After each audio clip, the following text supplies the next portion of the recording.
Subscribe करें हमारे YouTube channel को और बेल आइकन को प्रेस करें हमारे लेटेस्ट वीडियोस को देखने के लिए।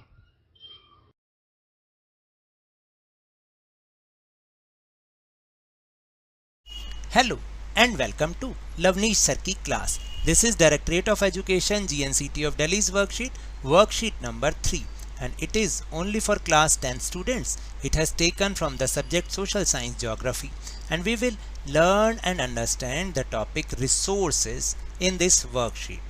So students, आज की इस worksheet में हम resources के बारे में समझेंगे. This is your lesson number 1. So without wasting your time, let's start and understand with me. देखिए, सबसे पहले यहाँ पर here is an activity. What is that? Look at the things around you and make a list of these. आपने क्या करना है कि अपने चारों तरफ देखना है और ये एक लिस्ट बनानी है कि कौन कौन से रिसोर्स आपके आसपास हैं. रिसोर्स तो आप जानते हैं ना कि those things which are useful to us, जो हमारे काम की, हमारे लिए उपयोगी हैं, these are called resources, whether it is natural, whether it is man made. तो बहुत सारी थिंग्स हैं. कौन कौन सी हो सकती हैं? आपका house, table, fan, chair and parks, school, hospital, roads etcetera. बहुत सारी चीज़ें हो सकती हैं. आप कुछ भी लिख सकते हैं etcetera. On the basis of your list fill the following table. अब आपको क्या करना है? इसी लिस्ट के बेस पर आपको फॉलोइंग टेबल को पूरा करना है.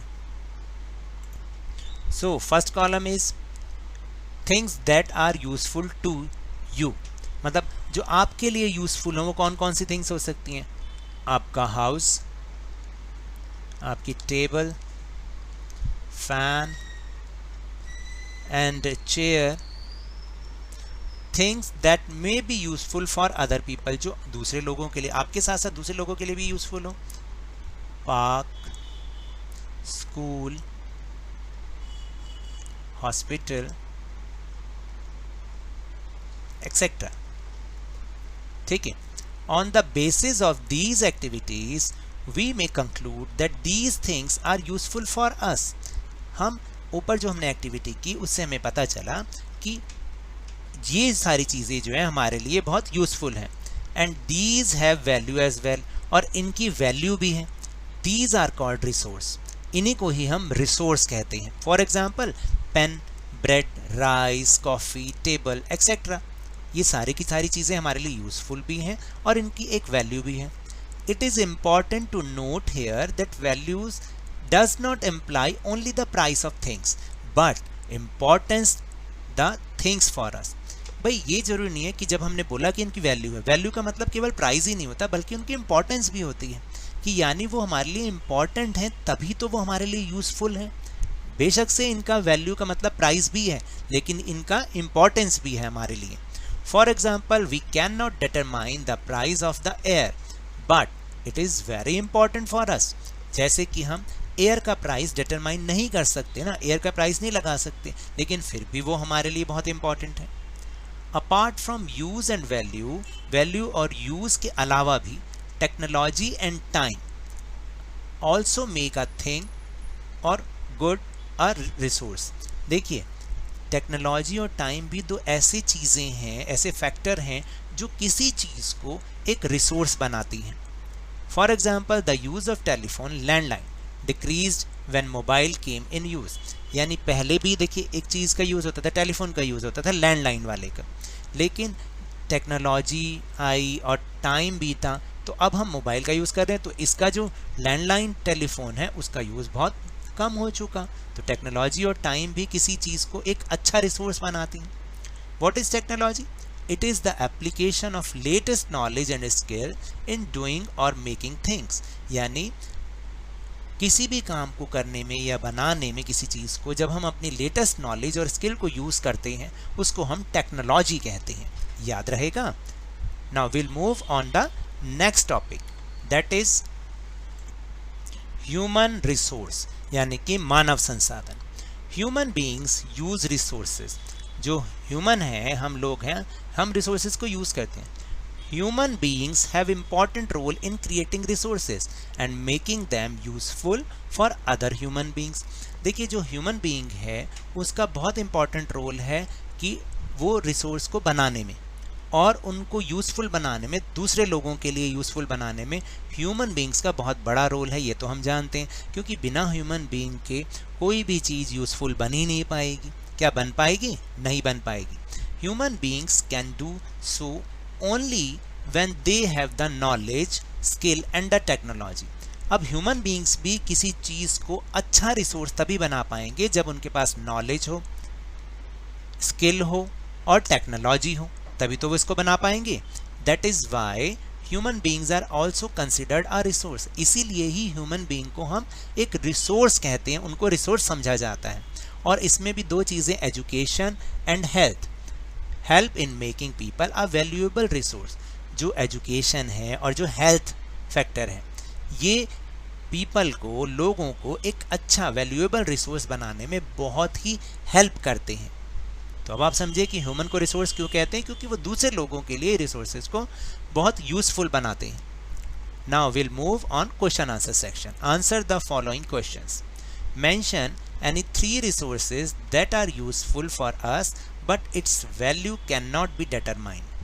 आपको 3 रिसोर्स ऐसे बताने हैं जो हमारे लिए यूजफुल तो हैं, लेकिन उनकी वैल्यू को डिटरमाइन नहीं किया जा सकता, नहीं लगाया जा सकता उनकी वैल्यू को कि कितने रुपए की वो चीज़ें।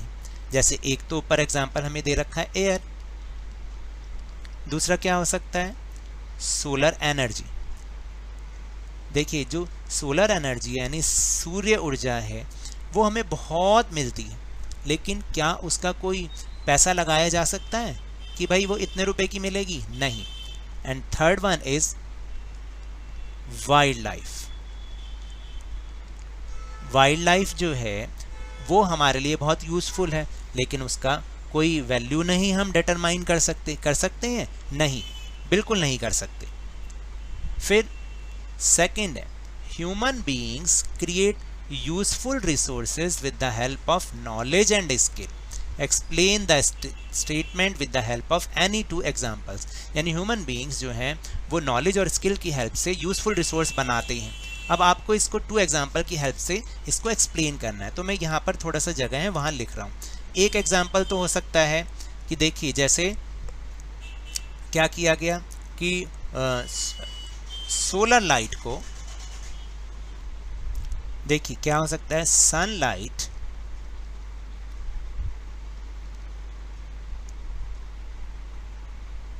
used as a solar energy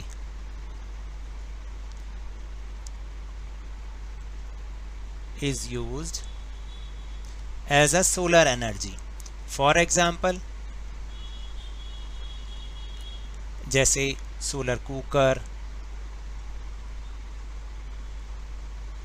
solar battery,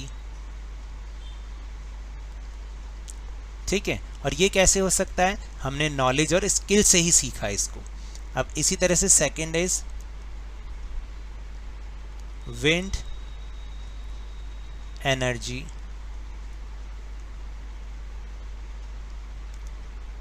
used by wind mill. देखिए, विंड मिल के थ्रू हम विंड एनर्जी को यूज कर रहे हैं, तो ये भी किससे? Through knowledge and skill. अब आपको समझ में आया 2 example. So now that's all for this worksheet. अगर मेरे इस तरह समझाने से आपको थोड़ा सा भी समझ में आया हो तो इस चैनल को ज़्यादा से ज़्यादा सब्सक्राइब कीजिए, लाइक कीजिए और बहुत ज़्यादा शेयर भी कीजिए, और जल्दी से जल्दी से 50K तक पहुंचा दीजिए। और याद रखिएगा, कोरोना वायरस बहुत ज़्यादा फैल रहा है, तो wash your hands with soap and water regularly, please wear your mask, और जब भी आपकी टर्न आए इसकी वैक्सीनेशन अवश्य कराएं, क्योंकि कोरोना को हराना है और ज़िंदगी को एक बार फिर से सुहाना बनाना है। इसी उम्मीद के साथ थैंक यू वेरी मच।